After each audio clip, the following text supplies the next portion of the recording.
Bismillahirrahmanirrahim. Hello guys, welcome to my channel UK Explore with Waqar. Today we are going to discuss two important things जो आपके travel करने के लिए बहुत अहम है। तो हम उसी पे बात करते हैं बिना किसी टाइम वेस्ट किए के। तो गाइस, जब आपके पास कंफर्मेशन मेल आ गई है, आपका वीज़ा कंफर्म हो गया है, आपने अपना पासपोर्ट कलेक्ट कर लिया है, तो उसके बाद आपने फ़ौरन अपना टिकट बुक करवाना है। एक तो हम इस टॉपिक पे बात करेंगे आपने अपना टिकट कैसे बुक करवाना है, किस डेट का बुक करवाना है और किस तरीके से बुक करवाना है, और टिकट बुक करवाते वक्त आपने किस चीज़ को मद्देनज़र रखना है। और दूसरा, आपके पास जो इमिग्रेशन क्वेश्चन करता है आपने उसके आंसर कैसे पुटअप करने हैं। तो इसी टॉपिक पे बात करते हैं। जब आपके पास कंफर्मेशन मेल आ जाए, आपने अपना वीज़ा कलेक्ट कर लिया है, पासपोर्ट अपना कलेक्ट कर लिया है सेंटर से जाके, या आपको कोरियर आ गया, वो तो आप पर डिपेंड करता है कि आपने कोरियर मंगवाया है या आप फिज़िकली जाके ख़ुद कलेक्ट कर रहे हैं अपना पासपोर्ट।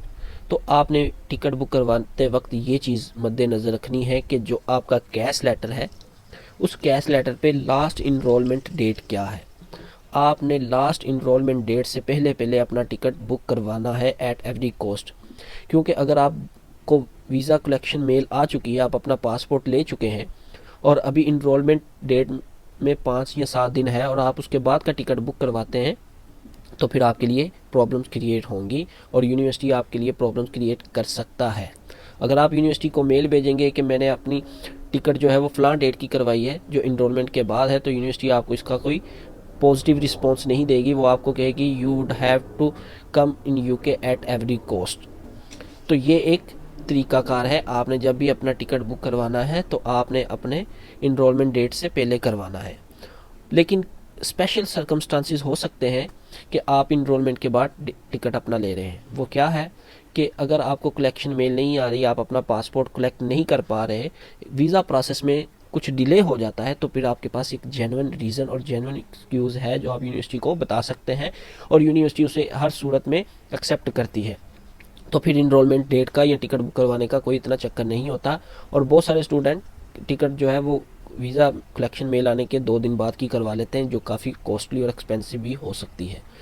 तो आपने टिकट बुक करवाते वक्त इनरोलमेंट डेट को लाजमी चेक करना। दूसरी बात इमिग्रेशन है। इमिग्रेशन जब आप करते हैं तो इमिग्रेशन वाले आपसे कुछ क्वेश्चन करते हैं। अगर आप अपने लोकल एयरपोर्ट से ट्रैवल कर रहे हैं तो उधर तो आपको इतना मसला नहीं होता, क्योंकि आपकी अपनी लोकल लैंग्वेज होती है, तो आप उसके क्वेश्चन जो वो करते हैं उसके आंसर ईजिली पुटअप कर देते हैं। तो वो क्वेश्चन क्या करते हैं, आप कहाँ जा रहे हैं, किस वीज़े पे जा रहे हैं और क्यों जा रहे हैं, तो आप इजीली उसके आंसर जो है वो पुटअप कर देते हैं।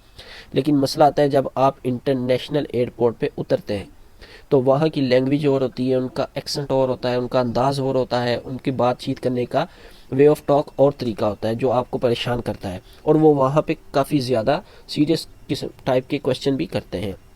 आप कहाँ से आ रहे हैं, किस यूनिवर्सिटी में जाएंगे, कहाँ पढ़ेंगे, आपका वीज़ा कितनी देर का है। तो ये सारे आपने क्वेश्चन जो है इनको रेडी करके ही वहाँ पर आना है।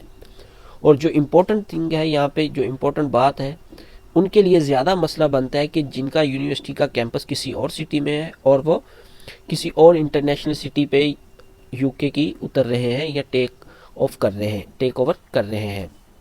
तो इसमें क्या होता है कि जब अगर आपकी यूनिवर्सिटी लंदन में है तो आप अपने मानचेस्टर में चले जाते हैं। कुछ स्टूडेंट्स होते हैं जिनके रिलेटिव मानचेस्टर या बर्मिंघम में या लंदन में और यूनिवर्सिटी बर्मिंघम में, तो फिर वो पूछते हैं कि आपकी यूनिवर्सिटी तो लंदन में है या बर्मिंघम में, आप मानचेस्टर में क्यों लैंड किया आपने।